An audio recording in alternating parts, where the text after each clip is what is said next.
हे बधिक, इस जागृत सृष्टि और इस सृष्टि में मैंने कुछ भेद न देखा। दोनों तुल्य हैं। चिर पर्यंत प्रतीत का नाम जागृत है और अल्पकाल की प्रतीति का नाम स्वप्न है, पर दोनों स्वरूप से तुल्य हैं। जो उसके स्वप्न के अनुभव में था वह मुझको जागृत दिखा, और जो मुझको जागृत दिखा वह उसको स्वप्न दिखा।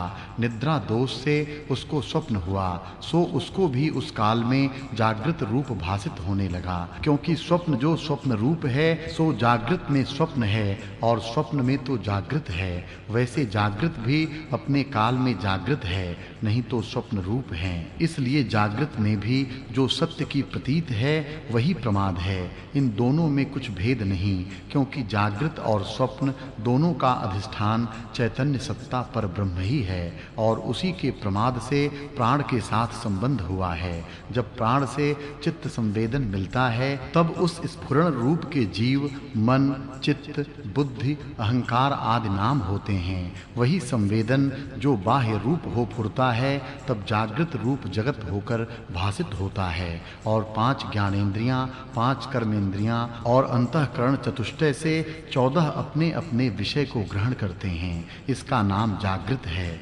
जब चित्त स्पंद निद्रा दोष से अंतर्मुख फुरता है तब नाना प्रकार की स्वप्न की सृष्टि देखता है, और उस काल में वही जागृत रूप भासित होता है। अधिष्ठान आत्मसत्ता जब संवेदन उसकी ओर फुरती है तब बाह्य विषय के स्फुरण से रहित होती है। तब न जागृत भासित होती है और न स्वप्न भासित होता है। केवल निर्विकल्प आत्मसत्ता शेष रहती है। हे बधिक, मैंने विचार कर देखा है कि जगत और कुछ वस्तु नहीं, फुरने ही का नाम जगत है। जब चित्त संवेदन स्फुरण रूप होता है तब जगत भासता है, और जब चित्त संवेदन फुरने से रहित होती है तब जगत की कल्पना मिट जाती है। इसलिए मैंने निश्चय किया है कि वास्तव में केवल चिन्ह मात्र है, जगत कुछ वस्तु नहीं, मिथ्या कल्पना मात्र है। हे बधिक, जगत भावना त्याग कर अपने स्वरूप में स्थित हो। अब वही वृतांत फिर सुनो। जब उसके भीतर मैंने स्वप्न और जागृत अवस्था देखी तब मैंने यह इच्छा की कि सुषुप्ति अवस्था भी देखूं, और विचार किया कि सुषुप्ति प्रलय का नाम है, जहां दृष्टा, दर्शन, दृश्य तीनों का अभाव हो जाता है। परंतु जहां मैं देखने वाला हुआ वहां महाप्रलय कैसे होगा, और जो मैं जानने वाला न हूं तब सुषुप्ति को कौन जानेगा। हे बधिक, तब मैंने विचार कर देखा कि सुषुप्ति और कुछ नहीं, जहां चित्त की वृत्ति नहीं फुरती उसी का नाम सुषुप्ति है। ऐसे विचार कर मैंने चित्त को फुरने से रहित किया। तब उसकी सुषुप्ति देखा तो क्या देखा कि न कोई वहां अहं और न त्वं शब्द है, न शुभ है न अशुभ है, न जागृत है न स्वप्न है, और न सुषुप्ति की कल्पना है। सब कल्पना से रहित केवल चित्त सत्ता मैंने देखी। जो तुम कहो कि तुमने सुषुप्त निर्विकल्प कैसे देखी, तो उसका उत्तर यह है कि अनुभव ज्ञान रूप आत्मसत्ता सर्वदा ज्यों की त्यों है। उसमें जैसा आभास फुरता है वैसा ही ज्ञान होता है। यह जो तुम भी दिन प्रतिदिन देखते हो और सुषुप्त से उठकर जानते हो कि मैं सुख से सोया था, सो अनुभव से ही देखते हो। वैसे ही मैंने भी यह देखा, जहाँ चित्त संकल्प कोई नहीं फुरता, केवल निर्विकल्प है, परंतु सम्यक बोध से रहित है। उसी अभाव वृत्ति का नाम सुषुप्ति है। फिर मुझको तुरीय अवस्था देखने की इच्छा हुई, पर तुरीय अवस्था देखना महा कठिन है। तुरीय अवस्था साक्षी भूत वृत्ति का नाम है। वह सम्यक ज्ञान से उत्पन्न होती है। वह जागृत, स्वप्न और सुषुप्ति अवस्था की साक्षी और सुषुप्ति की भांति है। जैसे सुषुप्ति में अहं त्वं आदि कोई कल्पना नहीं होती, वैसे ही तुरीय अवस्था में भी नहीं। उसमें ब्रह्म का सम्यक बोध होता है, पर सुषुप्ति जड़ी भूत तमरूप अविद्या होती है। तुरीय अवस्था में जड़ता नहीं होती। सुषुप्ति और तुरीय अवस्था में इतना ही भेद होता है। सच्चिदानंद साक्षी वृत्ति होती है। सम्यक बोध का नाम तुरीय पद है। तुरीय इससे भिन्न नहीं। ऐसे निश्चय से मैंने इसको देखा। हे बधिक, चारों अवस्था मैंने माया अर्थात स्फुरण सहित भिन्न भिन्न देखी, पर आत्मसत्ता अपने आप में स्थित है। उसमें न कोई जागृत है, न स्वप्न है, न सुषुप्ति है और न तुरीयावस्था है। इनका भेद वहाँ नहीं है। आत्मसत्ता सदा अद्वैत है और ये चारों अवस्थाएं चित्त संवेदन में होती हैं। हे बधिक, ऐसा अनुभव करके मैं बाहर आया। बाहर भी मुझको वैसे ही दिखने लगा। तब मैंने कहा कि यह जगत मुझको उसके भीतर दिखा था, वह बाहर कैसे आया? तब मैंने उसके भीतर प्रवेश किया। प्रथम जब उसके भीतर मैंने प्रवेश किया था तब उसके भीतर सृष्टि देखी थी, तब उसका और मेरा संवेदन मिल गया था। पर जब मैंने अपना संवेदन उससे भिन्न किया तब दो ब्रह्मांड हो गए, एक उसका संवेदन फुरने में और एक मेरे संवेदन में भासित होने लगा। क्योंकि मैंने प्रथम उसकी सृष्टि को देख और अर्थ रूप जानकर ग्रहण किया था, उसका संस्कार दृढ़ हो गया। आत्मसत्ता के आश्रय से जैसे संवेदन फुरता गया वैसे ही होकर भासित होने लगा। उसका स्वप्न मुझको जागृत होकर भासित होने लगा। जैसे एक दर्पण में दो प्रतिबिंब दिखें, वैसे ही एक अनुभव में मुझे दो सृष्टि दिखने लगी। तब मैंने विचार किया कि सृष्टि संकल्प रूप है। संकल्प प्रत्येक जीव का अपना अपना है और अपने अपने संकल्प की भिन्न भिन्न सृष्टि है। इससे अनुभव के आश्रय से जैसा जैसा संकल्प फुरता है वैसी वैसी सृष्टि दिखती है। सृष्टि का कारण कोई और नहीं। हे बधिक, 8 निमेष तक मुझको दो सृष्टि दिखती रही। फिर मैंने उसके और अपने चित्त की वृत्ति इकट्ठी करके मिलाई तो दोनों तद्रूप हो गई। जैसे जल और दूध मिलकर एक रूप हो जाते हैं, तब दूसरी सृष्टि का अभाव हो गया। जैसे दृष्टि भ्रम से आकाश में दो चंद्रमा दिखते हैं और भ्रम के न रहने पर दूसरा चंद्रमा का अभाव हो जाता है, वैसे ही द्वितीय वृत्ति के अभाव से दूसरी सृष्टि का अभाव हो गया। निदान एक ही सृष्टि दिखने लगी। नाना प्रकार के व्यवहार होते दिखे और चंद्रमा, सूर्य, पृथ्वी, द्वीप, समुद्र स्पष्ट भासित होने लगे। कुछ काल के उपरांत चित्त की वृत्ति सुसुप्ति की ओर आई और स्वप्न की सृष्टि का विस्तार लीन होने लगा। जैसे संध्या के समय सूर्य की किरणें सूर्य में लय हो जाती हैं, जब वह सृष्टि चित्त में लय होने लगी तब स्वप्न की सृष्टि मिट गई। सुसुप्ति अवस्था हुई और सब इंद्रियां स्थिर हो गईं। हे बधिक, सुसुप्ति तब होती है जब जीव अन्न भोजन करता है और वह संवाही नाड़ी पर आकर स्थित होता है। तब जागृत वाली नाड़ी ठहर जाती है, उससे प्राण भी ठहर जाते हैं। तब मन भी ठहर जाता है, उसका नाम सुषुप्ति है। जब मन फिर फुरता है तब जागृत अवस्था होती है। इतना सुनकर राम जी ने पूछा, हे मुनीश्वर, जब मन प्राणों से ही चलता है तब मन का अपना रूप तो नहीं हुआ? वशिष्ठ जी बोले, हे राम, परमार्थ से कहिए तो देह ही नहीं है तो मन क्या हो?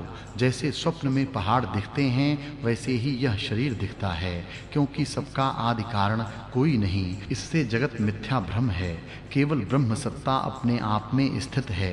जो तत्ववेत्ता है उनको तो ऐसे ही भासित होता है। अज्ञानी के निश्चय को हम नहीं जानते हैं। जैसे सूर्य उलूक के अनुभव को नहीं जानता और उलूक सूर्य के निश्चय को नहीं जानता, वैसे ही ज्ञानी और अज्ञानी का निश्चय भिन्न भिन्न होता है। शुद्ध चिन्मात्र आकाश में जगत भ्रम कुछ नहीं है, पर स्फुरण भाव से जीव अपने चेतन वप को भूल ज्ञान बिना ही मन भाव को प्राप्त होता है और तब मन आत्मसत्ता के आश्रित होकर प्राण वायु को अपना आश्रय कल्पना करता है कि यह मेरा प्राण है। हे राम, फिर जैसे जैसे मन कल्पना करता है वैसे वैसे देह, इंद्रियां और जगत दिखते हैं। पर ब्रह्म सर्वशक्ति संपन्न है। उसमें जैसी जैसी भावना से मन फुरता है वैसा ही वैसा रूप भासित होता है। वास्तव में और कुछ नहीं, केवल ब्रह्म सत्ता ही अपने आप में स्थित है। मन का फुरना जैसे जैसे दृढ़ हुआ है वैसे ही वैसे देह, इंद्रियां और जगत भासित होने लगता है। जैसे स्वप्न में कल्पना मात्र जगत दिखता है वैसे ही इसे जानो। हे राम, जितने विकल्प उठते हैं वे सब मन के रचे हुए हैं। जब मन उदय होता है तब यह स्फुरण होता है कि यह पदार्थ सत्य है और यह असत्य है। जब चित्त शक्ति का मन से संबंध होता है तब प्रथम प्राण उदय होते हैं और प्राण को ग्रहण करके मन कहता है कि मैं जीव हूँ, प्राण ही मेरी गति है, प्राण के बिना मैं कहाँ था। फिर कहता है कि जब प्राण का वियोग होगा तब मैं मर जाऊंगा, फिर न रहूंगा। फिर ऐसे कहता है कि मरकर भी मैं जीऊंगा। हे राम, संशय वाले को न इस लोक में सुख है और न परलोक में। जब तक आत्मबोध का साक्षात्कार नहीं होता तब तक चित्त भी निर्वाण नहीं होता और विकल्प भी नहीं मिटते। हे राम, मन के विस्मरण का उपाय आत्मज्ञान के सिवा कोई नहीं है और मन के शांत हुए बिना कल्याण भी नहीं होता। दो उपाय से मन शांत होता है। मन की वृत्ति स्थित करने और प्राण स्पंद के रोकने से भी मन स्थिर होता है, तब प्राण रुक जाते हैं। जब प्राण क्षोभ को प्राप्त होते हैं तब चित्त में भी क्षोभ होता है और तभी जीव आध्यात्मिक और आदि भौतिक तापों की अग्नि से जलता है। मन को स्थिर करने से परम सुख प्राप्त होता है। इस मन की स्थिति दो प्रकार की है, एक ज्ञान की स्थिति, दूसरी अज्ञान की स्थिति। जब प्राणी बहुत अन्न भोजन करता है तब वह नाड़ी पर जाकर स्थित होता है और प्राण ठहर जाता है। जब प्राण ठहरता है तब मन भी जड़ीभूत हो जाता है, उसी का नाम सुषुप्ति है। वे नाड़ी कौन हैं जिन पर अन्न जाकर स्थित होता है? वे नाड़ी वे ही हैं जिनके मार्ग से जागृत में प्राण निकलते हैं। जब वासना के साथ वे ही नाड़ी रोकी जाती है तब मन सुषुप्त हो जाता है। यह अज्ञानी के मन की स्थिति है, क्योंकि उसमें जड़ता है, अतएव वह संसार के लिए शीघ्र ही फिर उठ आता है। जैसे पृथ्वी में बीज समय पाकर अंकुरित होता है, वैसे ही वह संस्कारवश फिर सुषुप्त से उठता है। जो ज्ञानवान सम्यकदर्शी हैं उनका चित्त चेतनता के लिए स्थिर होता है। वह चेतनता दो प्रकार की है, एक तो योगी की होती है जिससे वह समाधि में मन को स्थिर करता है, वह समाधिनिष्ठ चित्त है, जड़ता नहीं। जैसी सुषुप्ति में जड़ता होती है वैसी जड़ता वह नहीं है। दूसरे ज्ञानवान जीवन मुक्त के चित्त की वृत्ति सम्यक ज्ञान से स्थिर होती है, क्योंकि उसका चित्त वासना से रहित है। यही स्थिति है। जिसका चित्त इस प्रकार स्थिर है उसी पुरुष को शांति होती है, और जिसका चित्त वासना सहित है उसको कभी शांति नहीं प्राप्त होती, उसके दुख भी नहीं मिटते। उसका चित्त निर्वासनिक करने को सम्यक ज्ञान का कारण यह मेरा शास्त्र ही है, इसके समान और कोई उपाय नहीं। हे राम, यह जो मोक्ष का उपाय शास्त्र मैंने कहा है उसके विचार से शीघ्र ही स्वरूप की प्राप्ति होगी। इससे सर्वदा इसी का विचार करना चाहिए। जब इसको भली प्रकार विचारोगे तब चित्त निर्वासनिक हो जाएगा। अब वही बधिक का प्रसंग सुनो। मुनीश्वर बोले, हे बधिक, जब मैंने उस पुरुष के चित्त में प्राण मार्ग से प्रवेश किया तब देखा उसके प्राण रोके गए हैं और अन्न से जो जागृत नाड़ी फुर्ती थी वह भी रोकी गई है, क्योंकि अन्न पचा न था, इस कारण वह सुषुप्ति में था। उसकी सुषुप्ति में मुझको भी अपना आपा भूल गया। जब कुछ अन्न पचा तब उसके प्राण जागने लगे, और जब प्राण जागने लगे तब चित्त की वृत्ति ने भी कुछ जड़ता को त्यागा, पर संपूर्ण जड़ता नहीं गई। प्राण के जगने से चंद्रमा, सूर्य आदि जो कुछ विश्व है वह भी जगा। तब मैंने नाना प्रकार के जगत को देखा और मुझे अपना पूर्व संस्कार भूल गया। निदान वहां मैं भी अपने कुटुंब में रहने लगा। साथ ही मुझे अपनी कुटी दिखी और स्त्री, पुत्र, भाई, जन, बांधव सब दिखे। फिर मेरे देखते देखते प्रलय काल के पुष्कर मेघ गरजने लगे, मूसलाधार जल बरसने लगा और सातों समुद्र उमड़ने लगे। निदान जो कुछ प्रलय काल के उपद्रव होते हैं वे सब प्रकट हुए। प्रथम अग्नि लगी, जब अग्नि लग चुकी तब सब स्थान जल गए। तब जल का उपद्रव प्रकट हुआ। तब मैंने क्या देखा कि नगर, ग्राम, पुर, मनुष्य, पशु, पक्षी सब बहते जाते हैं। हाहाकार शब्द के साथ बड़ा क्षोभ हुआ। मैंने और एक आश्चर्य देखा कि मेरी कुटी भी बही जा रही है। मेरे स्त्री, पुत्र, भाई, जन इत्यादि भी सब जल के प्रवाह में बहे जा रहे हैं। जिस स्थान में हम थे वह स्थान भी बहा जा रहा था और मैं भी लुढ़कता जाता था। निदान बहते बहते मुझको ऐसा कष्ट हुआ कि कहा नहीं जा सकता। एक तरंग से तो मैं ऊपर को चला जाता और एक तरंग के साथ नीचे चला जाता। तब मुझे अपना पूर्व शरीर याद आ गया। जितना कुछ जगत है वह मुझको सब दिखने लगा। सब मिथ्या राग द्वेष मिट गया और शरीर की सब चेष्टा उसी प्रकार नष्ट होने लगी। तरंग के साथ कभी ऊपर कभी नीचे आता जाता था, परंतु मेरा हृदय शांत हो गया। उस समय नगर, देश और मंडल बहते जा रहे थे। त्रिनेत्र सदा शिव और विद्याधर, गंधर्व, यक्ष, किन्नर, सिद्ध आदि सब बहते जा रहे थे। अष्टदल सदल कमल की पंखड़ी पर बैठे ब्रह्मा जी और इंद्र, कुबेर और विष्णु भी अपनी-अपनी पुरियों सहित बहते जा रहे थे। पहाड़, द्वीप, लोकपाल भी बहते जा रहे थे। सब पातालवासी प्रलय के जल से बहते जा रहे थे। यम भी अपने वाहन सहित बहते जा रहे थे। किसी में ऐसी सामर्थ्य न थी कि किसी को कोई निकाले, क्योंकि आप ही सब बहते जा रहे थे और डूबते और गोते खाते थे। बड़े ऐश्वर्यशाली देवता भी बहे जा रहे थे। जो संसार सुख के लिए यत्न करते हैं वे महामूर्ख हैं। लोग जिनके लिए यत्न करते हैं वे सुख और सुख के देने वाले सब बहते जा रहे थे। वैसे ही सब ऋषीश्वर भी बहते जा रहे थे। हे बधिक, मैंने इस प्रकार उसके स्वप्न में महाप्रलय होता देखा। इत श्री योग वासिष्ठे निर्वाण प्रकरणे हृदयांतर स्वप्न महाप्रलय वर्णन नाम द्विशताधिक सप्तविंशतितम सर्गः। बधिक ने पूछा, हे मुनीश्वर, यह महाप्रलय तुमने कहा कि उसमें ब्रह्मादिक भी बहते जा रहे थे, परंतु ब्रह्मा, विष्णु, रुद्रादिक तो स्वतंत्र ईश्वर हैं। वे परतंत्र हुए बहते जाते तुमने कैसे देखे? वे अंतर्ध्यान क्यों न हुए? मुनीश्वर बोले, हे बधिक, यह जो प्रलय हुआ सो क्रम से नहीं हुआ। जब क्रम से प्रलय होता है तब ये ईश्वर समाधि से शरीर को अंतर्ध्यान कर लेते हैं, परंतु यहाँ तो अंतर्ध्यान होने से पहले ही जल चढ़ गया। इसका कुछ नियम नहीं, क्योंकि यह जगत भ्रम रूप है। इसमें क्या आस्था करनी है? स्वप्न में क्या नहीं बनता, और स्वप्न भ्रांति से विपर्यय भी होते हैं, इसलिए उनको बहते देखा। व्याध ने पूछा, हे मुनीश्वर, जब वह स्वप्न भ्रम था तो उसका वर्णन क्यों किया? मुनीश्वर बोले, हे बधिक, तुझसे इस समानता का अर्थ कहता हूँ। मैं कह चुका हूँ कि स्थावर जंगम जगत बहता देखा और साथ ही मैं भी बहता जाता था। जल की लहरें उछलती थीं और उन तरंगों में मैं भी उछलता था, परंतु मुझको कुछ कष्ट न होता था। निदान मैं बहता बहता एक किनारे पर जा लगा। उसके पास एक पर्वत था। उसकी कंदरा में पहुंचा। वहां मैंने देखा कि जीव बहते हैं और जल भी सूखता जाता है। जल के सूखने से कीचड़ हो गई। किसी जगह जल रहा, उसमें कोई डूबते दिखते थे।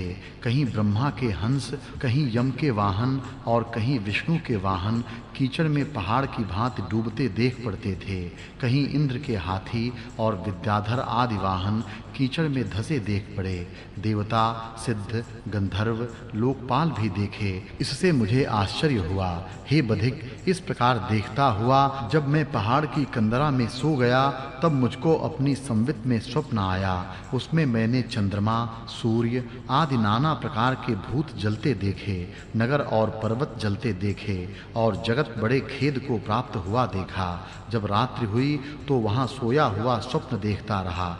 दूसरे दिन फिर मैंने उसमें जगत देखा। सूर्य, चंद्रमा, देश, नदियां, समुद्र, मनुष्य, देवता, पशु पक्षी नाना प्रकार की क्रियाएं करते देख पड़ने लगे। मैंने अपना 16 वर्ष का शरीर देखा। मुझे अपने पिता और माता देख पड़े। उनको देख मैंने पिता और माता जाना और उन्होंने मुझको अपना पुत्र जाना।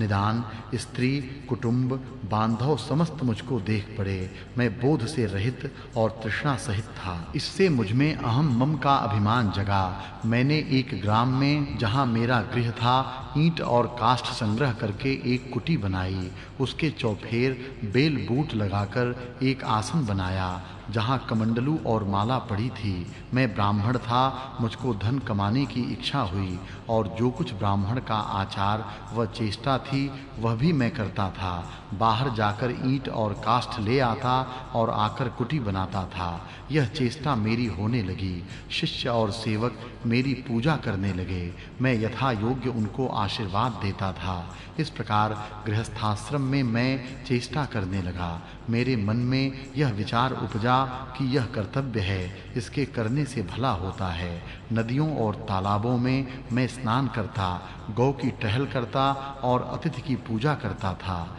हे बधिक, इस प्रकार चेष्टा करता मैं 100 वर्ष तक वहां रहा। तब एक समय मेरे घर में एक मुनीश्वर आए। मैंने प्रथम उनको स्नान कराया, फिर भोजन से तृप्त किया और रात्रि के समय शैया पर शयन कराया। इस प्रकार उनकी सेवा कर रात्रि को हम वार्ता चर्चा करने लगे। उससे उन्होंने मुझे बड़े पर्वत, कंदरा और चित्त के मोहने वाले सुंदर देश, स्थानों के विषय में नाना प्रकार के संवाद सुनाए। यह कहने लगे कि हे ब्राह्मण, जितने सुंदर स्थानों का हाल और समाचार तुमको सुनाए हैं, उन सब में सार एक चिन्मात्र रूप है। इससे सब चिन्मात्र स्वरूप है।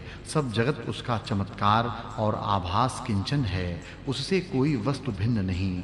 इससे हे ब्राह्मण, उसकी सत्ता को ग्रहण करो, जो सबका अनुभव और परमानंद स्वरूप है, उसी में स्थित हो जाओ।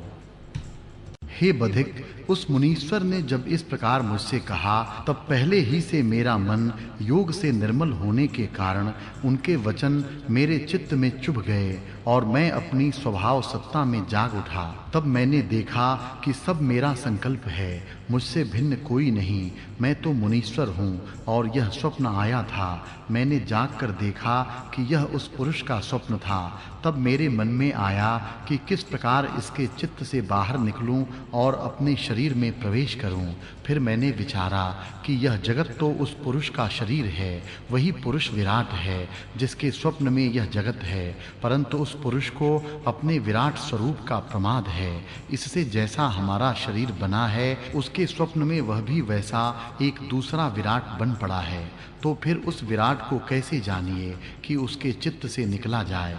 हे बधिक, इस प्रकार विचार कर मैंने पद्मासन बांधा और योग की धारणा कर उस विराट स्वरूप के शरीर को देखा। फिर जहाँ चित्त की वृत्ति जगती थी, उसके साथ मिलकर और प्राणों के मार्ग से निकलकर मैंने अपनी कुटी को और उसमें अपने शरीर को पद्मासन लगाए देखा। तब मैंने उसमें प्रवेश करके नेत्र खोले तो अपने सामने शिष्य बैठे देखे। वह पुरुष सोया था, उसको भी देखा। एक मुहूर्त बीता, तब मुझे आश्चर्य हुआ कि भ्रम में क्या-क्या चेष्टा देख पड़ती है। यहाँ एक मुहूर्त बीता है और वहाँ मैंने 100 वर्ष का अनुभव किया। बड़ा आश्चर्य है कि भ्रम से क्या नहीं होता। फिर मेरे मन में आया कि उसके चित्त में प्रवेश करके कुछ और कौतुक भी देखूं। तब प्राण के मार्ग से उसके चित्त में मैंने फिर प्रवेश किया तो देखा अगली कल्पना बीत गई है। बांधव, पुत्र, स्त्री, माता, पिता आदि सब नष्ट हो गए हैं और दूसरा कल्प आ गया है,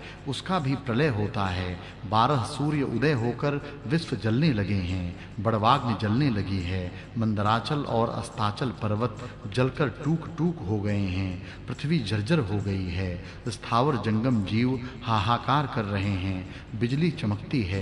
तब बड़ा क्षोभ हुआ। हे बधिक, मैं अग्नि में जा पड़ा, मेरा शरीर भी जलने लगा, परंतु मुझको कुछ कष्ट न हुआ। जैसे किसी पुरुष को अपने स्वप्न में कष्ट प्राप्त हो और जब जाग उठे तो कुछ कष्ट नहीं होता, वैसे ही अग्नि का कष्ट मुझको कुछ न हुआ। मैं अपने को वही जागृत वाला रूप जानता था, जगत प्रलय को भ्रम मात्र जानता था, इस कारण मुझको कष्ट न होता था। चेष्टा तो मैं भी उसी प्रकार देखता और करता था, परंतु हृदय से ज्यों का त्यों शांत चित्त था और लोग अग्नि के क्षोभ से कष्ट पाते थे। इति श्री योग वासिष्ठे निर्वाण प्रकरणे हृदयांतर प्रलयाग्निक दाह वर्णनम नाम 200 सर्गः। मुनीश्वर बोले, हे बधिक, प्रलय के क्षोभ में मैं भी भटकता था और जल में बहता था, परंतु पूर्व का शरीर मुझको विस्मरण न हुआ। इस कारण शरीर का दुख मुझको स्पर्श न करता था। मैंने विचारा कि यह जगत तो मिथ्या है, इसमें विचरने से मेरा क्या प्रयोजन सिद्ध होता है। यह तो स्वप्न मात्र है, इसमें मैं किस निमित्त खेद पाऊं, इससे जगत के बाहर निकलूं। बधिक ने पूछा, हे मुनीश्वर, तुमने जो उस स्वप्न में जगत को देखा, वह जगत क्या वस्तु था और स्वप्न क्या था? उसकी संवित में जगत था और उस जगत का उसको ज्ञान था, वह प्रमादी था। तुमने जो जागृत होकर उसका स्वप्न देखा था, उसके हृदय में पहाड़ कहाँ से आया और नदियां, वृक्ष आदि नाना प्रकार के भूत जाति और पृथ्वी, आकाश, वायु, जल, अग्नि आदि विश्व की रचना कहां से आई? वह सब क्या था? यह मेरा संशय दूर करो। जो तुम कहो कि अपने स्वप्न में तुम भी अपनी सृष्टि देखते हो, तो हे भगवन, हमको जो स्वप्न देख पड़ता है उसे हम अपने स्वरूप के प्रमाद से देखते हैं, पर तुमने जागृत होकर देखा तो कैसे देखा? मुनीश्वर बोले, हे बधिक, प्रथम जो मैंने देखा था वह अपने को भूलकर उसके हृदय में जगत देखा था, और दूसरी बार जो देखा वह अपने को जानकर जगत देखा था। वह क्या वस्तु है, सुनो। हे बधिक, जो वस्तु कारण से होती है वह सत्य होती है, और जो कारण बिना दिखती है वह मिथ्या होती है। मुझको जो सृष्टि उसके स्वप्न में दिखी थी वह कारण बिना थी, क्योंकि कारण दो प्रकार का होता है। एक निमित्त कारण, जैसे घट का कारण कुम्हार होता है, और दूसरा समवाय कारण, जैसे घट मृत्तिका का होता है। जो दोनों प्रकार से उत्पन्न करे वह कारण कहलाता है, पर आत्मा तो दोनों प्रकार से जगत का कारण नहीं, वह अद्वैत है, इससे निमित्त कारण नहीं। और समवाय कारण भी इसलिए नहीं कि अपने स्वरूप से अन्यथा भाव नहीं हुआ। जैसे मृत्तिका के परिणाम से घट होता है, वैसे ही आत्मा का परिणाम जगत नहीं है। आत्मा अच्युत है, वह जगत कारण के बिना भासित हुआ था, इससे भ्रम मात्र ही था। हे बधिक, वस्तु वही होती है जो जगत की भ्रांति आत्मा में भासित हुई, इसलिए जगत आत्मरूप हुआ। जब सृष्टि उपजी न थी तब अद्वैत आत्मसत्ता थी, उसमें संवेदन जगने से जगत हुए की भांति उदय हुआ। सो क्या हुआ? जैसे सूर्य की किरणों में जल दिखता है तो वह किरण ही जल रूप प्रतीत होती है, वैसे ही यह जगत आत्मा का आभास है। आत्मा ही जगत रूप होकर भासित होता है।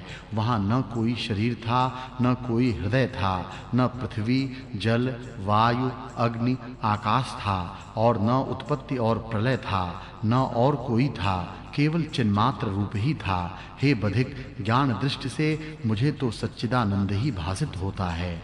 वह शुद्ध और सब दुखों से रहित परमानंद है। जगत भी वही रूप है। तुम सरीखे को जो जगत शब्द अर्थ रूप भासित होता है, सो आत्मा में कुछ हुआ नहीं, केवल चिन्मात्र सत्ता है। सर्वदा मुझको आत्म रूप ही भासित होता है। जो तू चाहे कि मुझको भी चिन्मात्र ही भासित हो, तो ऐसा समझ कि सब कल्पना मन से त्यागने पर उसके पीछे जो शेष रहेगा वह आत्मसत्ता है। सबका अनुभव रूप वही है। वह प्रत्यक्ष, शुद्ध, सर्वदा स्वभाव सत्ता में स्थित और अमर है। तू भी उस स्वभाव में स्थित हो। हे बधिक, आत्मसत्ता परम सूक्ष्म है, जिसमें आकाश भी स्थूल है। जैसे सूक्ष्म अणु से पर्वत स्थूल होता है, वैसे ही आत्मा से आकाश भी स्थूल है। आत्मा में यही सूक्ष्मता है कि आत्म तत्व मात्र है, जिसमें कोई उत्थान नहीं, केवल निर्मल स्वभाव सत्ता और निराभास है। उसी में यह जगत भासित होता है। इससे वही रूप है। जैसे काल में क्षण, पल, घड़ी, पहर, दिन, मास, वर्ष और युग संज्ञा जो होती है सो काल ही है, वैसे ही एक ही आत्मा में अनेक नाम रूप वाला जगत होता है। जैसे एक बीज में पत्ते, टहनी, फूल, फल, नाम आदि होते हैं, वैसे ही एक आत्मा में अनेक नाम रूप वाला जगत होता है। वह आत्मा से कुछ भिन्न वस्तु नहीं, सब आत्म स्वरूप है। जो आत्मा से भिन्न भासित हो उसे भ्रम मात्र जानो। जैसे संकल्पपुर होता है, वैसे ही यह जगत है। हे बधिक, आत्मा में जगत कुछ बना नहीं, वही आत्मा तेरा अपना अनुभव रूप और परम शुद्ध है। उसमें न जन्म है न मृत्यु, वह चिदाकाश अपना आप है। वही तेरा अपना अनुभव रूप शुद्ध सत्ता है, उसको नमस्कार है। हे बधिक, तू उसमें स्थित हो, तब तेरे दुख नष्ट हो जाएंगे। यह जगत अज्ञानी को सत्य लगता है और ज्ञानवान को सदा आकाश रूप दिखता है। जैसे एक पुरुष सोया हो और एक जागता हो, तो जो सोया है उसको स्वप्न में महल आदि जगत दिखता है और जो जागता है उसको आकाश रूप है। वैसे ही अज्ञानी को जगत दिखता है और ज्ञानवान को आत्म रूप है। बधिक बोला, हे मुनीश्वर, कुछ लोग कहते हैं कि यह जीव कर्म से होता है और कुछ कहते हैं कि कर्म के बिना उत्पन्न होता है। इन दोनों में सत्य क्या है? मुनीश्वर बोले, हे बधिक, आदि में जो परमात्मा से ब्रह्मादिक उपजे हैं वे कर्म से नहीं हुए, वे कर्म बिना ही उत्पन्न हुए हैं। उन्हें न कहीं जन्म है न कर्म है, वे ब्रह्म स्वरूप ही हैं। उनका शरीर भी ज्ञान रूप है, वे और अवस्था को नहीं प्राप्त होते। उनको सर्वदा अधिष्ठान आत्मा में अहं प्रतीति है। हे बधिक, सृष्टि के आदि में जो ब्रह्मादिक उपजे हैं वे ब्रह्म से भिन्न नहीं, और जो अनंत जीव उपजे हैं और जिनका आदि में ही आत्मपद से प्रकट होना हुआ है वे भी ब्रह्म रूप हैं, ब्रह्म से कुछ भिन्न नहीं। आदि सबका चेतन ब्रह्म स्वयं भू है, परंतु ब्रह्मा, विष्णु, रुद्रादि को अविद्या ने स्पर्श नहीं किया, वे विद्या रूप हैं। दूसरे जीव अविद्यावश प्रमाद करके परतंत्र हुए हैं, वे कर्म करके कर्म के वश हुए हैं और संसार में शरीर धारण करते हैं। जब उनको आत्मज्ञान की प्राप्ति होती है तब वे कर्म बंधन से मुक्त होकर आत्मपद को पाते हैं। हे बधिक, आदि में जो सृष्टि हुई वह कर्म के बिना उपजी है। ये जीव पीछे अज्ञान के वश ही कर्म के अनुसार जन्म मरण देखते हैं। जैसे स्वप्न की सृष्टि आदि में कर्म के बिना उत्पन्न नहीं होती और पीछे कर्म से उत्पन्न होती भासित होती है, वैसे ही यह जगत है। आदि में जीव कर्म के बिना उपजे हैं और पीछे कर्म के अनुसार जन्म पाते हैं। ब्रह्मादिक के शरीर शुद्ध ज्ञान रूप हैं। ईश्वर में जीव भाव दिखता है, पर उस काल में भी वह ब्रह्म स्वरूप ही है, क्योंकि उन ईश्वरों के कर्म कोई नहीं, केवल आत्मा ही उनको दिखता है, आत्मा से भिन्न कुछ नहीं। जैसे स्वप्न में दृष्टा ही दृश्य रूप होता है और नाना प्रकार के कर्म दिखते हैं परंतु और कुछ हुआ नहीं, वैसे ही जो कुछ जगत दिखता है सो सब चिन्मात्र स्वरूप है और कुछ नहीं। सुख दुख भी वही भासित होता है, परंतु अज्ञानी को जब तक जगत की प्रतीति होती है तब तक वह कर्म रूपी फांसी से बंधा हुआ दुख पाता है। जब स्वरूप में स्थित होगा तब कर्म के बंधन से मुक्त होगा, किंतु वास्तव में न कोई कर्म है और न किसी को बंधन है। यह मिथ्या भ्रम है। केवल आत्मसत्ता अपने आप में स्थित है। दूसरा कुछ हो तो मैं कहूँ कि इस कर्म ने इसको बंधन किया है। यह जगत आत्मा में ऐसा है जैसे जल में तरंग होता है, सो भिन्न कुछ नहीं। जल से तरंग उत्पन्न होता है, सो किस कर्म से होता है और क्या उसका रूप है? जैसे वह जल रूप ही है, वैसे ही यह जगत भी आत्मस्वरूप है, आत्मा से इतर कुछ नहीं। जो कुछ कल्पना कीजिए वह अविद्या मात्र है। हे बधिक, जब तक यह संबित बहिर्बुद्ध जगती है तब तक जगत भासित होता है और कर्म होते दिखते हैं। जब संबित अंतर्मुख होगी तब न कोई जगत रहेगा और न कोई कर्म देख पड़ेगा, तब सब आत्मसत्ता ही भासित होगी। जैसे मुझको सदा आत्मसत्ता भासित होती है वैसे ही तुमको भी भासित होगी। हे बधिक, जो ज्ञानवान पुरुष हैं उनको जगत आत्मतत्व दिखाई देता है और जो अज्ञानी हैं उनको प्रमाद से द्वैत रूप भासित होता है। इससे वह पदार्थों को सुख रूप जानकर पाने का यत्न करता है, सुख से सुखी और दुख से द्वेष करता है, पर परमानंद जो आत्मपद है उसके पाने का यत्न नहीं करता। ज्ञानवान सदा परमानंद में स्थित है, उसको सब जगत ब्रह्म स्वरूप दिखता है। हे बधिक, सब जगत जो तुझको दिखता है वह चिन्मात्र स्वरूप ब्रह्म है। न कोई स्वप्न है, न कोई जागृत है, न कोई कर्म है और न कोई अविद्या है। सब ब्रह्म स्वरूप सदा अपने आप में स्थित है, उसमें और कुछ नहीं। जैसे जल में आवर्त होता होता है परंतु जल से भिन्न कुछ नहीं होता, वैसे ही ब्रह्म में जगत हुए की भांति भासित होता है परंतु ब्रह्म से भिन्न कुछ नहीं है। तू विचार करके सब जगत ब्रह्म स्वरूप देख, तब तेरे दुख मिट जावेंगे। जब तक विचार करके स्वरूप न पावेगा तब तक दुख न मिटेगा। जब स्वरूप को पावेगा तब सब कर्म नष्ट हो जावेंगे। जितना विचार होगा उतना ही सुख मिलता है। जहाँ विचार उत्पन्न होता है वहाँ से अविद्या नष्ट हो जाती है। जैसे जहाँ प्रकाश होता है वहाँ अंधकार नहीं रहता, वैसे ही जहाँ सत्य असत्य का विचार उत्पन्न होता है वहाँ अविद्या का अभाव हो जाता है। वह फिर संसार चक्र में नहीं फंसता बल्कि परम पद को प्राप्त होता है। जिस ज्ञानवान को यह पद प्राप्त हुआ वह दुखी नहीं होता। इत श्री योग वासिष्ठे निर्वाण प्रकरणे कर्म निर्णयो नाम द्विशताधिकैकोनत्रिंशत्तमः सर्गः। मुनीश्वर बोले, हे बधिक, जो ज्ञानवान पुरुष हैं वह अवश्य उस परमानंद को प्राप्त होता है जिसको पाने से इंद्रियों का आनंद सूखे तृण सा तुच्छ प्रतीत होता है। वैसा सुख पृथ्वी, आकाश और पाताल में भी कहीं नहीं मिलता। जैसे सुख ज्ञानवान को प्राप्त होता है, जिसको ऐसा आनंद प्राप्त हुआ है वह किसकी इच्छा करे। आत्मानंद तब प्राप्त होता है जब आत्मज्ञान का अभ्यास होता है।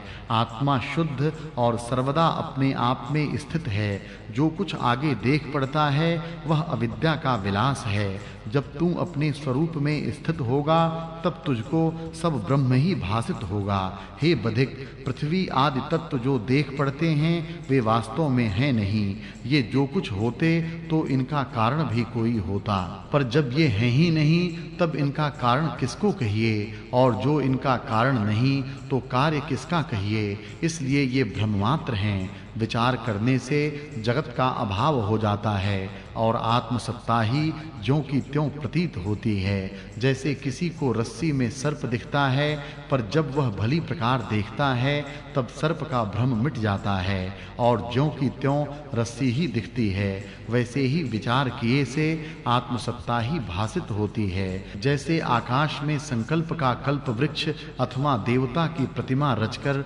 उससे प्रार्थना करो तो अनुभव से कार्य सिद्ध होता है, वैसे ही जितना जगत तू देखता है सो सब संकल्प मात्र और अनुभव रूप है। जैसे स्वप्न में नाना प्रकार की सृष्टि स्वप्न मात्र है, वैसे ही यह सब विश्व ब्रह्मा के संकल्प में स्थित है। आदि में परमात्मा से कर्म के बिना जो सृष्टि उपजी है वह किंचन आभास रूप है। फिर आगे जो ब्रह्मा ने रचा है वह संकल्प रूप है। फिर आगे जीव अज्ञान से कर्म करने लगे तब उन कर्मों से उत्पत्ति होती देख पड़ती है। जैसे स्वप्न में स्वप्न की सृष्टि भ्रम मात्र होने पर भी दृढ़ भासती है। जब तक स्वप्न की अवस्था है तब तक जैसा वहां कर्म करेगा वैसा ही भासित होगा, और जब जाग उठे तो न कहीं कर्म है न जगत है। वैसे ही यह सब संकल्प मात्र है। ज्ञान से इसका अभाव हो जाता है। हे बधिक, ये जो मनुष्य तुझको दिखते हैं वे जब मनुष्य ही नहीं तो उनके कर्म मैं तुझसे कैसे कहूँ। जैसे स्वप्न के निवृत्त होने पर स्वप्न की सृष्टि का अभाव हो जाता है, वैसे ही अविद्या के निवृत्त होने पर अविद्या की सृष्टि का भी अभाव हो जाता है। आत्मसत्ता अद्वैत है, उसमें जगत कुछ बना नहीं, वही रूप है। जैसे आकाश और शून्यता अथवा वायु और स्पंदन में भेद नहीं होता, वैसे ही ब्रह्म और जगत में भेद नहीं। जब चित्त संवित जगती है तब जगत होकर भासित होती है, और जब नहीं जगती तब अद्वैत होकर स्थित होती है।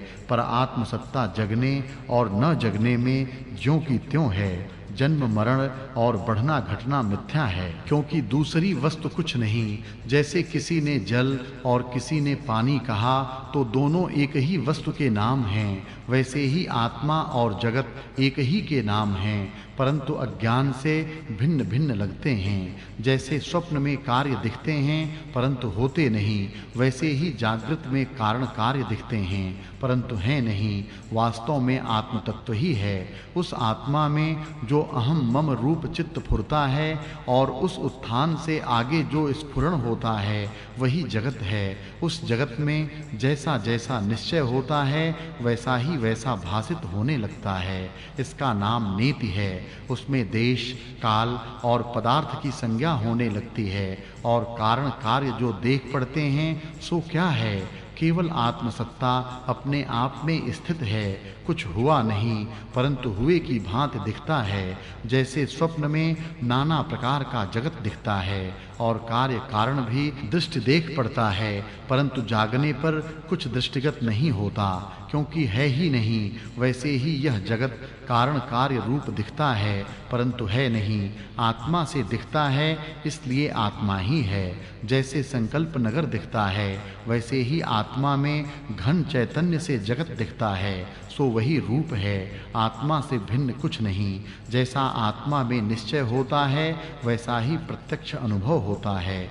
यह सब जगत संकल्प मात्र है, संकल्प ही जहाँ तहाँ उड़ते फिरते हैं, अनुभव सत्ता ज्यों की त्यों है। संकल्प से ही प्राणी मरकर परलोक देखता है। बधिक बोला, हे भगवन, परलोक में जो यह मरकर जाता है तो उस शरीर का कारण कौन होता है और वह मरता और मारता कौन है? यह शरीर तो यही रहता है, वहाँ भोगता शरीर कौन होता है जिससे जीव सुख दुख भोगता है? जो तुम कहो कि उस शरीर का कारण धर्म अधर्म होता है, तो धर्म अधर्म तो अमूर्ति है, उससे समूर्ति और साकार रूप क्यों कर उत्पन्न हुआ?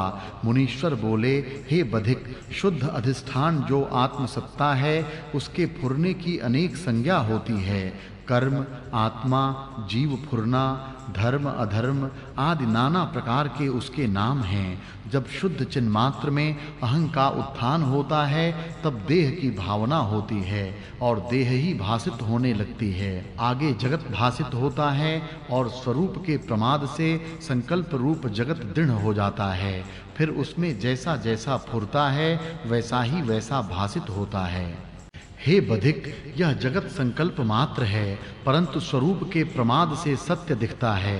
प्रमाद से शरीर में अभिमान हो गया है, उससे जीव अपने को कर्ता और भोक्ता मानता है। वासना दृढ़ हो जाने से उसके अनुसार परलोक देखता है। हे बधिक, वहाँ न कोई परलोक है और न यह लोक है। जैसे मनुष्य स्वप्न को छोड़कर दूसरे स्वप्न को देखे, वैसे ही जीव अविदित वासना से इस लोक को त्याग कर परलोक को देखता है। जैसे स्वप्न में निराकार ही साकार शरीर उत्पन्न होता है, वैसे ही परलोक है, पर वास्तव में संकल्प ही पिंडाकार होकर भासित होता है। जैसी वासना होती है वैसा ही उसके अनुसार होकर दिखता है। वास्तव में शरीर और पदार्थ सभी आकाश रूप हैं। हे बधिक, असत्य जन्म मरण सत्य होकर भासित होता है। जैसा जैसा फुरना होता है वैसा ही वैसा भासित होता है। जगत आभास मात्र है। जो ज्ञानवान पुरुष हैं उनको आत्म भाव ही सत्य है। उसमें जैसा निश्चय होता है वैसा भान होता है।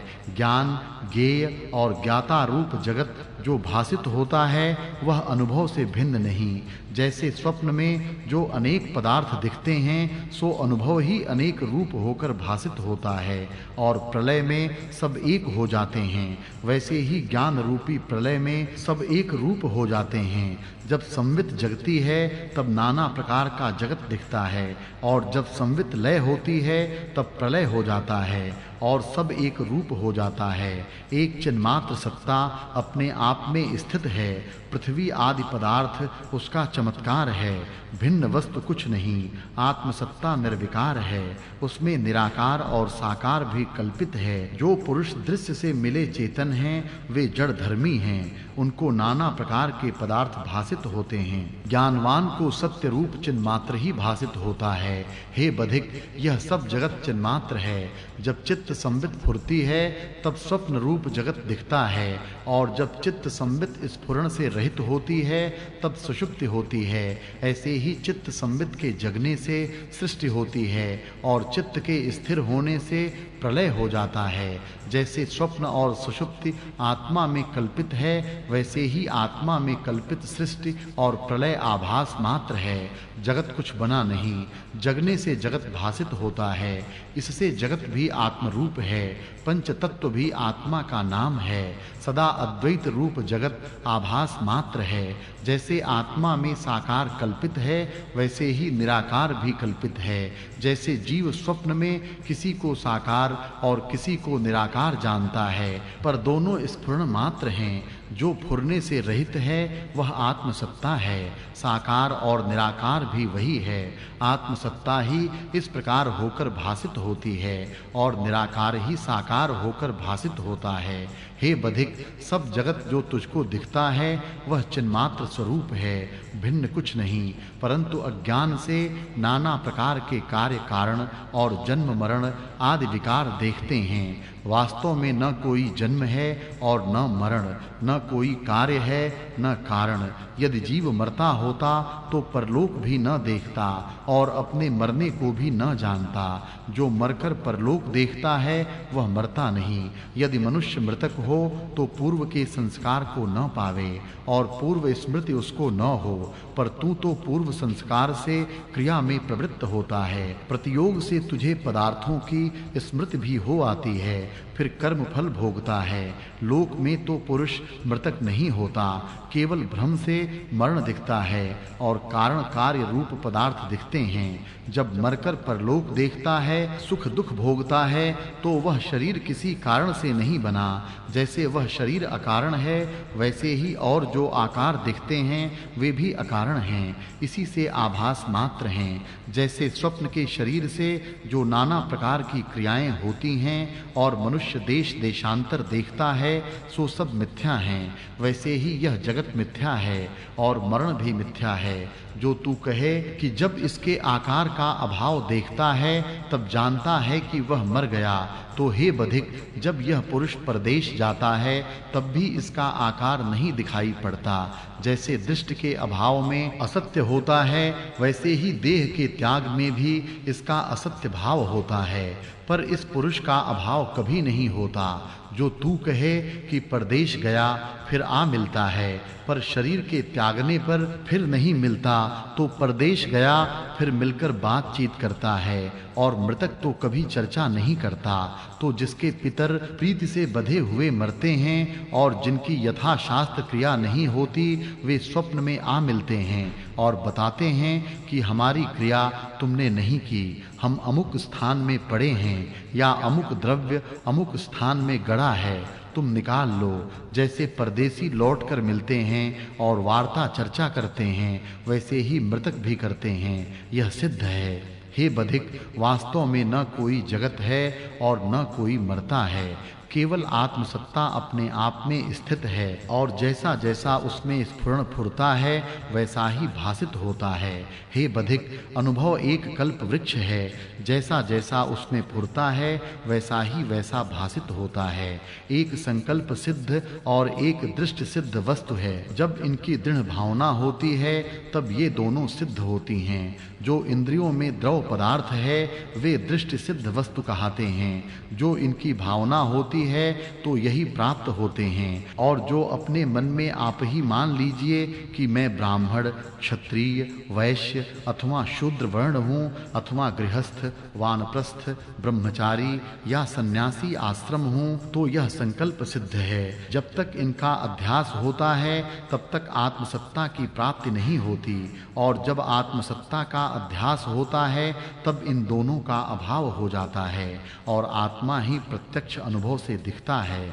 हे बधिक, जिस वस्तु का अभ्यास होता है उसकी यदि भावना करे और थककर उसे छोड़े नहीं तो वह अवश्य प्राप्त होती है, पर अभ्यास अथवा अध्यास के बिना कुछ नहीं सिद्ध होता। जैसे कोई पुरुष कहे कि मैं अमुक देश जाता हूँ, तो जब तक उसकी ओर वह चले नहीं तब तक अनेक उपाय करने से भी वह देश नहीं प्राप्त होता, और जब उसकी ओर चलेगा तब पहुँच जाएगा। वैसे ही जब बहुत एकाग्र होकर आत्मा का अभ्यास करेगा तब उसको आत्मा प्राप्त होगा, अन्यथा आत्मपद को वह न पहुँचेगा। हे बधिक, जिस पुरुष को जगत के पदार्थों की इच्छा हो उसको आत्मपद नहीं प्राप्त होता। जिसको आत्मपद की इच्छा है उसको वही प्राप्त होगा। जगत के पदार्थ न भासित होंगे। यदि ऐसी भावना हो कि मेरी देवता की सी मूर्ति हो और उससे मैं स्वर्ग में विचरूं और एक रूप से भूलोक में मृग होकर भ्रमण करूं, तो दृढ़ अभ्यास से वही हो जाता है, क्योंकि जगत संकल्प मात्र है। जैसा जैसा निश्चय होता है वैसा ही भासित होता है।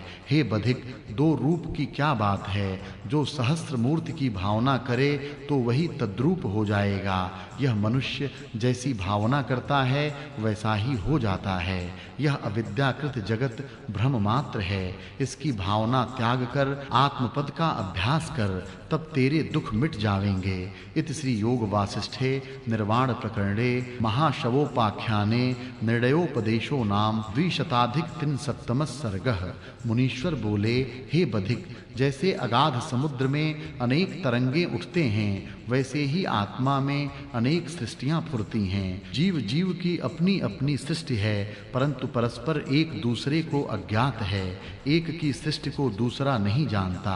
जैसे एक ही स्थान में दो पुरुष सोए हों तो उनको अपने अपने स्वप्न की सृष्टि दिखती है, पर एक की सृष्टि को दूसरा नहीं जानता। परस्पर दोनों अज्ञात होते हैं। वैसे ही सब सृष्टि आत्मा में फुरती है, परंतु एक की सृष्टि को दूसरा जीव नहीं जानता। जो धारणाभ्यासी योगी हैं उसको अंतवाहक शरीर प्रत्यक्ष होता है और वह दूसरे की सृष्टि को भी जानता है। जैसे एक तालाब का मेढक होता है, एक कूप का मेढक होता है और एक समुद्र का मेढक होता है, सो इनके स्थान तो भिन्न भिन्न होते हैं, परंतु जल एक ही है। इससे चाहे जैसा मेढक हो, पर उसको जल जानता है कि मुझ में है। वैसे जगत भिन्न भिन्न अंतःकरणों में है, परंतु आत्मसत्ता के आश्रित है। आदि जो संवेदन उसमें जगा है वह अंतवाहक है। जब अंतवाहक में योगी स्थित होता है तब और के अंतवाहक को भी जानता है। इस प्रकार आत्मा के आश्रय से अंतवाहक में अनंत सृष्टि फुरती है। वे आत्मा का किंचन हैं, फुरती भी हैं और मिट भी जाती हैं। संवेदन के जगने से सृष्टि उत्पन्न होती है और संवेदन के ठहरने से मिट जाती है, क्योंकि वह आकाश रूप होती है।